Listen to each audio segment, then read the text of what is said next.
Hey guys, I know it has been a really long time since the last video, but here we finally are again. I received a couple of pieces of cherry the other day, and today we're going to cut them up and maybe get to turn them on the lathe. So I will take you along, follow me outside. Hi, due to the chainsaw noise, we decided to go for voiceover on this video. And what you see us doing here is basically marking out the piece of wood we have. We kind of have to have a look where the cracks are in the initial piece of wood, where we get the best yield, and how we can cut it up. The next thing I gotta do is cut it to length, which I'm doing here. I'm starting a bit because my chain is a little bit too aggressive for cross-cutting, but we get her done eventually. And then we start with a middle cut to kind of establish a vertical, the new vertical, because it's sometimes a bit hard to see the lines from above the chainsaw, especially being in the wheelchair. Can't really look around. So I get started by cutting the first middle cut, so I have something to orient on to get it as parallel as I can. And then I start to do a second cut in the middle to cut the pith out. We definitely have to cut the pith out because that's where the piece of wood would crack if we wouldn't do it otherwise.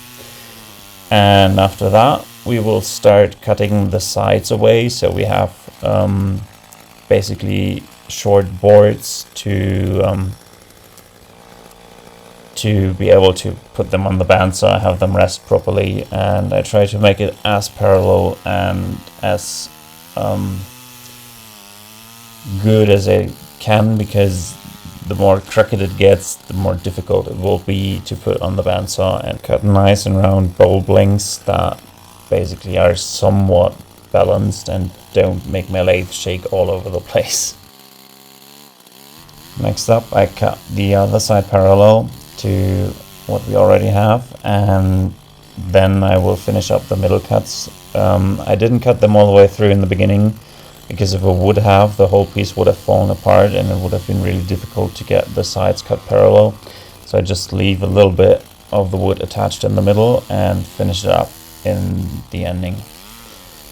And yeah, after that you will see my girlfriend come over and help me drag away the piece of wood. They are kind of awkward and heavy for me to haul, and I just need a little assistance for that.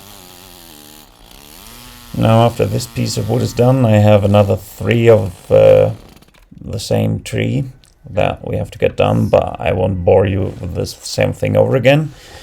Time to meet you back inside the shop.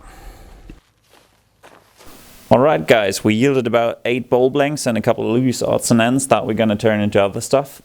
I'm really excited to be done with this. It was really hard work for me in the wheelchair. You saw me struggling with a big chainsaw, but we got it done. We got all bowl blanks, and I'm excited to see how they turn out once we've turned them. And stay tuned for the next one. Thanks for watching.